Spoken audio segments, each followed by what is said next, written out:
Cricket ಪಂದ್ಯಾಟ ಅಂತ ಹೇಳಿ ಬಂದವಾಗ 6 ಚೆಂಡುಗಳು ಇರುವಂಥದ್ದು. ಆ 6 ಚೆಂಡುಗಳನ್ನು ನಾನು ಭಾವಿಸಿಕೊಂಡಿರುವಂಥದ್ದು ಷಡ್ವೈರಿಗಳು ಅಂತ. ಯಾಕಂತ ಹೇಳಿದ್ರೆ ಬಾಲ್ ಹತ್ತಿರ ಬಂದಾವಾಗ ಬ್ಯಾಟಲ್ಲಿ ಹೊಡೆದು ಓಡಿಸ್ತಾರೆ.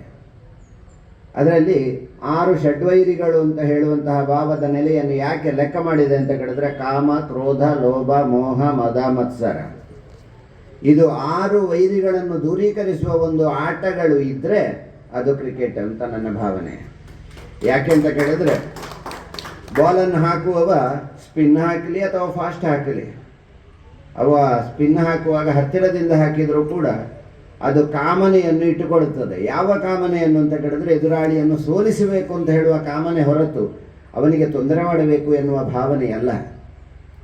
ಒಟ್ಟಾರೆಯಾಗಿ ಆ ಬಾಲನ್ನು ಎಸೆಯಬೇಕು, ತಾನು ಅದರಲ್ಲಿ ಜಯಶಾಲಿಯಾಗಬೇಕು. ಇದು ಯಾವುದೇ ಕಾಮನೆಗಳು ದುಷ್ಕಾಮನೆಗಳಿರುವುದಿಲ್ಲ, ಅದರಲ್ಲಿ ಸತ್ಕಾಮನೆಗಳಿರ್ತವೆ. ಹಾಗಾಗಿ ದುಷ್ಕಾಮನೆಗಳನ್ನು ಹೋಗಲಾಡಿಸಬಲ್ಲಂತಹ ಒಂದು ವಿದ್ಯೆ ಅಥವಾ ಒಂದು ಆಟ ಇದ್ದರೆ ಅದು ಕ್ರಿಕೆಟ್. ಹಾಗಾಗಿ ಕಾಮ, ಇನ್ನು ಕ್ರೋಧ ಅಂತ. ಎದುರಿನವ 6 ಹೊಡೆದ ಅಂತ ಹೇಳಿದರೆ ಕ್ರೋಧ ಮಾಡಿದರೆ ಆಗುವುದಿಲ್ಲ, ಇನ್ನೊಂದು ಬಾಲನ್ನು ವ್ಯತ್ಯಾಸ ಮಾಡಿ ಅವನನ್ನು ತೆಗೆಯುವಂತಹ ಭಾವದ ನೆಲೆಗೆ ಹೋಗಬೇಕು. ಹಾಗಾಗಿ ಅಲ್ಲಿ ಕ್ರೋಧಗೊಳ್ಳುವುದಲ್ಲ, ಅದಕ್ಕೇನು ಅಂತ ಹೇಳಿದ್ರೆ ಉಪಾಯವನ್ನು ಮಾಡಿಕೊಳ್ಳುವಂಥದ್ದು. ಇನ್ನು ಲೋಭ ಅಂತ. ಒಂದು ಕ್ರಿಕೆಟ್ ಆಟ ಆಡ್ತಾ ಇದ್ದರೆ ಅಲ್ಲಿ ಲೋಭಿಯಾಗಿದ್ದರೆ ಯಾವುದೇ ಕೆಲಸಗಳಾಗುವುದಿಲ್ಲ. ಯಾವ ಲೋಭ ಇರಬೇಕು ಅಂತ ಕೇಳಿದ್ರೆ ಎದುರಾಳಿಯನ್ನು ಸೋಲಿಸಬಲ್ಲೆ, ಧೈರ್ಯವಿದ್ದೊಡಂ ಗೆಲ್ಲುವುದು ಜೀವನವು. ಧೈರ್ಯ ಇದ್ದರೆ ಮಾತ್ರ ಜೀವನ ಗೆಲ್ತದಂತೆ.